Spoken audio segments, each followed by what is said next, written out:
Assalamualaikum warahmatullahi wabarakatuh. Selamat datang pada penonton di video ini, atau selamat datang kembali bagi yang pernah menonton video saya di YouTube saya. Hari ini saya akan memberikan materi fisika kelas 11, yaitu teori kinetika. Oh ya, semoga kalian tetap sehat. Kalau misalkan kalian sedang sakit, ya semoga sehat. Kita mulai. Jadi kita masuk ke pendahuluan dulu sebelum masuk ke inti materi.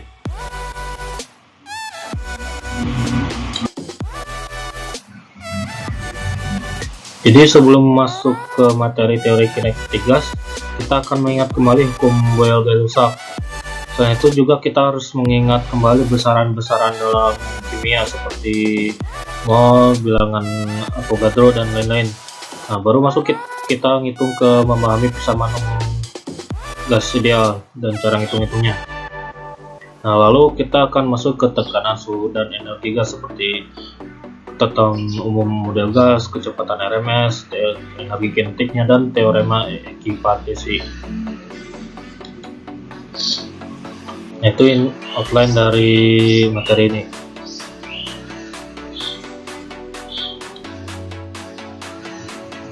Nah, ini yang besaran-besaran kimia saya juga jelaskan agak lebih singkat, soalnya pas kelas 10 materi kimia sudah kalian pelajari.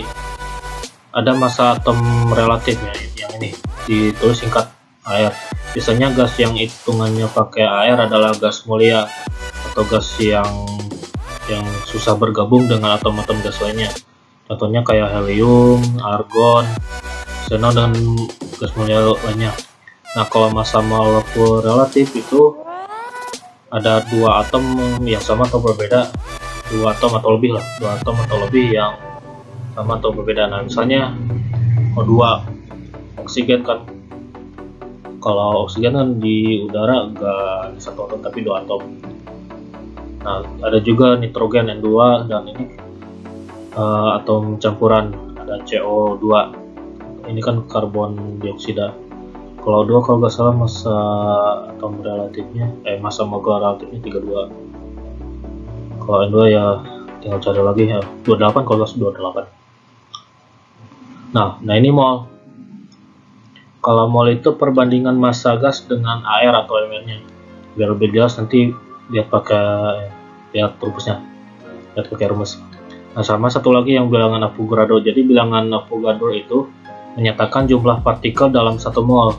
Nah, itu segini, 6,02 kali 10 pangkat 23. Lihat ini 10 pangkat 23. Ini udah lebih dari triliunan ini. Nah, ini rumusnya untuk yang mol, yang N sama dengan M per Mr. Jadi misalnya kalau oksigen kan massa molekul relatifnya 32. Ya, 32. Kalau misalnya massa gasnya itu 16 per 32 berarti setengah mol. Yang gitu gampang kan? Atau boleh juga pakai yang perbandingan dengan bilangan Avogadro. Jadi jumlah partikel per bilangan Avogadro. Nah, ini masuk ke persamaan umum gas ideal. Jadi dulu seorang ilmuwan yang punya nama belakang Boltzmann berhasil menemukan tetapan gas ideal dan pengaruhnya dengan jumlah partikel. Jadi ada tetapan sama pengaruh partikel juga, jumlah partikel. Nah, hasilnya dia mengubah persamaan yang ada pada hukum Boyle-Gay-Lussac. Kalau Boyle-Gay-Lussac kan cuma P kali V per T sama dengan konstanta. Jadi konstantanya dia ubah jadi N kali K. Dengan N adalah jumlah partikel ya, dan K-nya itu tetapan Boltzmann. Besarnya segede 1,38 kali 10 pangkat minus 3. Nah, jadi untuk persamaan umum gas ideal adalah PV per T sama dengan N kali K, atau P kali V sama dengan N kali K kali T. Jangan lupa ya, untuk P itu tekanan, V itu volume, dan T adalah suhu.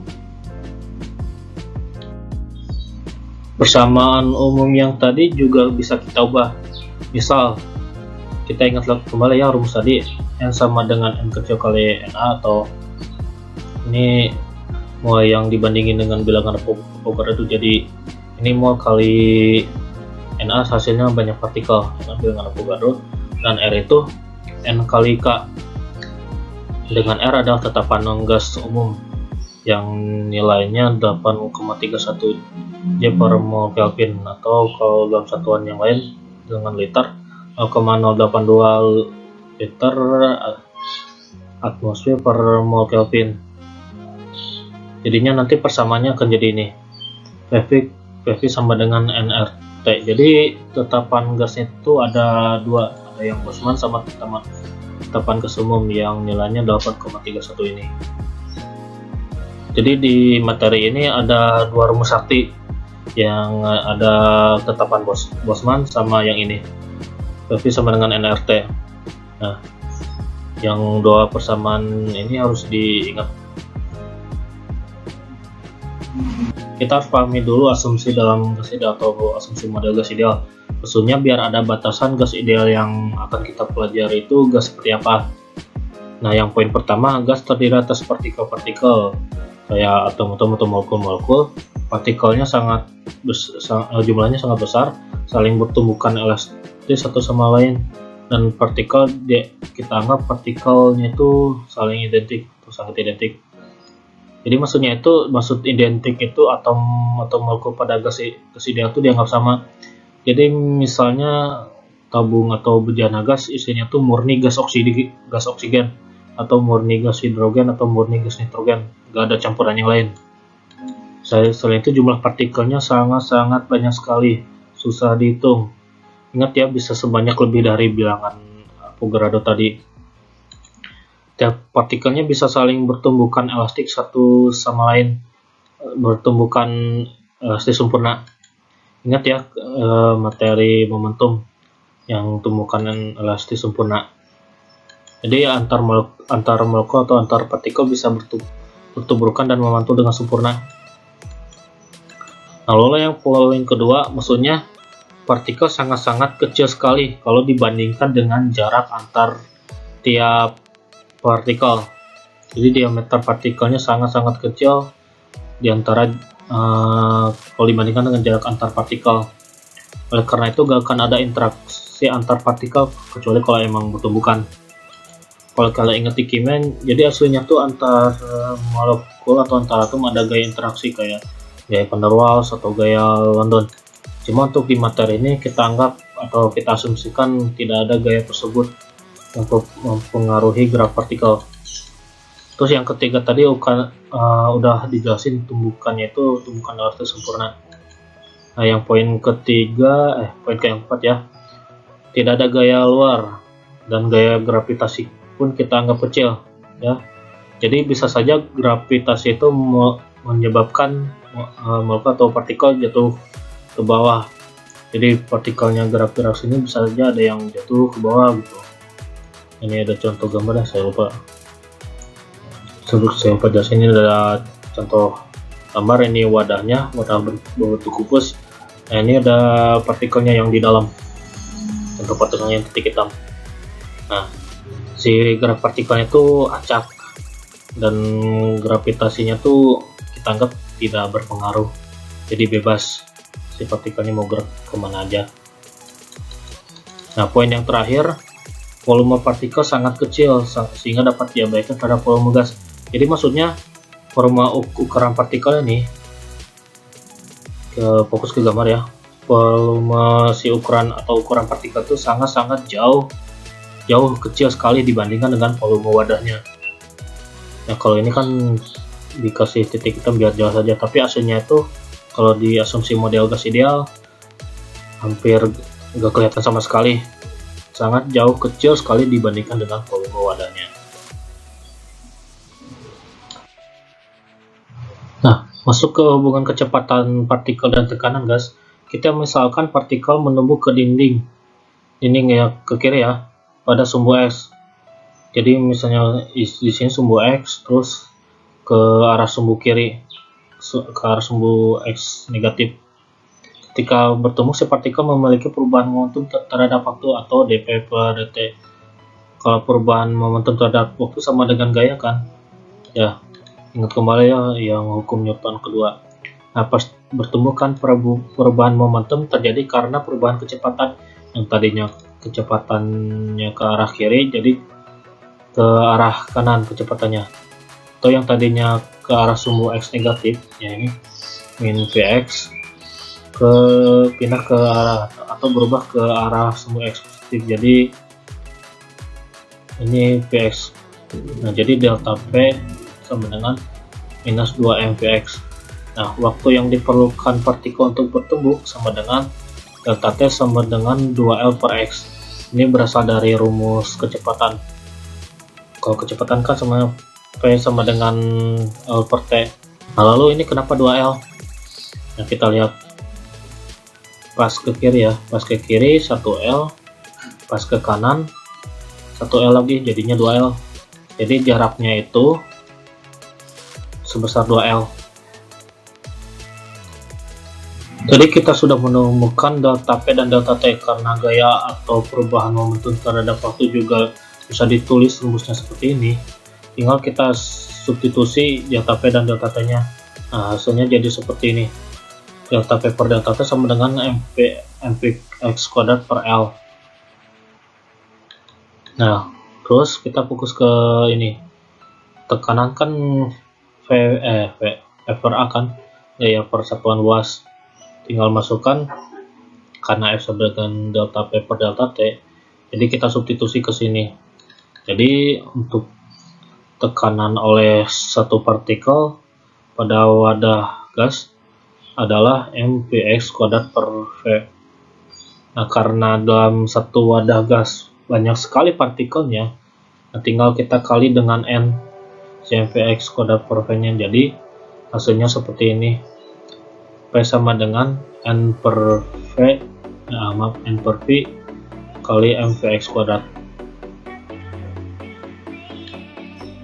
Lalu perlu kita ketahui sebenarnya tiap partikel kecepatannya berbeda-beda, jadi kita rata-ratain aja jadinya seperti ini, setengah mvx kuadrat.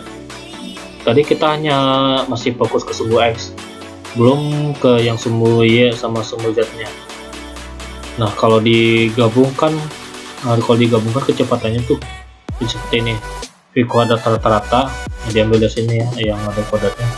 V kuadrat rata-rata sama dengan yang dari Vx kuadrat plus Vy kuadrat ditambah Vz kuadrat yang rata-rata. Nah, karena Vx, Vy dan Vz itu sama, jadi ya Vx kuadrat rata-rata sama aja kayak 3 kalinya ya kan, ya jadi 3 kali Vx kuadrat rata-rata, atau yang tiganya pindah ke ruas kiri jadi 1/3 V kuadrat rata-rata. Nah, kalau dimasukin yang 1/3 V kuadratnya, hasilnya menjadi seperti ini. PV sama dengan 2/3 N kali setengah mv kuadrat. Ingat ya, yang setengah mv kuadrat itu adalah rumus dari energi kinetik rata-rata. Jadi kalau disederhanain 2/3 N kali K kali K rata-rata. Ingat ya, energi kinetik rata-rata maksudnya energi kinetik rata-rata dari semua partikel yang ada dalam wadah gas. Nah, di bagian slide paling depan kita udah dapat juga kalau PV itu sama dengan NKT selain yang PV NRT, dan juga slide sebelumnya ada itu sama dengan 2/3 N kali K rata-rata. Nah, kalau kita gabung jadi seperti ini. Nah, kalau kita otak-atik lagi persamaannya, nah ditemukan ini energi kinetik rata-rata sama dengan 3/2 KT. Ingat ya, yang K kecil itu konstanta Boltzmann dengan ketukar sama yang energi kinetik yang K besar. Jadi kalau lihat dari rumus ini, kita bisa mengetahui kalau energi kinetik rata-rata itu sebanding dengan suhu mutlak gas. Suhu mutlak gas itu satuannya Kelvin. Kita ambil lagi rumus yang tadi, karena energi kinetik kan juga sama dengan setengah mv kuadrat. Jadi kita tulis di sini setengah mv kuadrat sama dengan 3/2 kt. Kalau kita ketik, kita cari v kuadratnya, maka hasilnya jadi seperti ini. V kuadrat sama dengan 3 kt per m. Nah, kalau kita akarin yang ini, maka jadinya seperti ini. Namanya PRMS, akar rata-rata atau root mean square. Maksudnya root mean square itu rata-rata kuadrat. Ya, ini kan rata-rata kuadrat, rata-rata kuadrat terus kita akarin. Jadi PRMS sama dengan akar 3 kt per m, dengan m adalah massa tiap partikel. Nah, ingat ya, ini masih massa tiap partikel, bukan massa wadah gas atau massa semua gas dalam wadah, bukan, tapi massa adalah massa dalam satu partikel, cuma satu ya, cuma satu partikel. Jadi nilainya pasti sangat kecil sekali. Nah, m sama dengan mr, massa molekular per bilangan Avogadro. Nah, ada rumus yang lain untuk kecepatan RMS, bisa kalian utak-atik sendiri di buku tulis kalian masing-masing. Jika K-nya itu R per NA, ingat ya, R itu 8,31 dan M itu MR per NA, maka rumusnya jadi seperti ini. Jadi misalnya kayak yang di rumus PRMS yang sebelumnya diganti dengan R per NA dan M itu MR per NA, nah jadinya seperti ini. Terus atau misalnya kalau dari sini ya, dari rumus ini, terus kita ketahui ya kalau rho itu m per v kan atom sejenis, dan persamaan gas ideal PV sama dengan nRT. Nah, yang si AT nya itu diganti oleh ini PV per n, ini kan pindah ke ruas kiri. Nah, kalau kalian ketik sendiri, nanti hasilnya seperti ini. PRMS sama dengan akar dari 3 V per rho, yang bertukar ya. Nah, sudah kita ketahui kalau persamaan K rata-rata atau energi energi kinetik rata-rata itu adalah 3/2 kt. Nah, kalau kita uraikan kembali, nah ini kan ada di masing-masing 3 sumbu. Nah, ini sebenarnya itu yang untuk 3/2 kt itu hanya untuk gas monoatomik. Nah, biar lebih jelas kita lihat gambar di samping ini, di sebelah kanan. Nah, ini misalnya ada partikel. Nah, kalau partikel, gerak translasinya itu bisa ke Z, bisa ke X, sama bisa ke Y. Nah, karena bisa dianalisis pada 3 sumbu ini, maka bisa disebut memiliki derajat kebebasan sebesar 3. Memiliki 3 derajat kebebasan. Nah, memiliki 3 derajat kebebasan karena mampu bergerak translasi ya, atau lurus pada 3 sumbu X, Y, dan Z.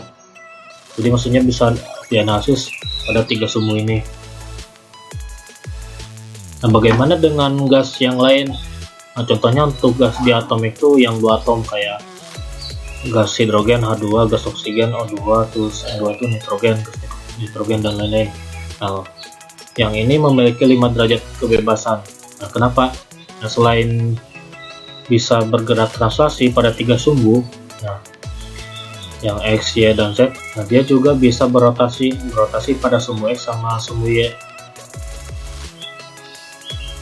Nah, kalau ini kan, kalau di sumbu X, ya, silangan ini kan yang partikel satunya lagi bisa berputar.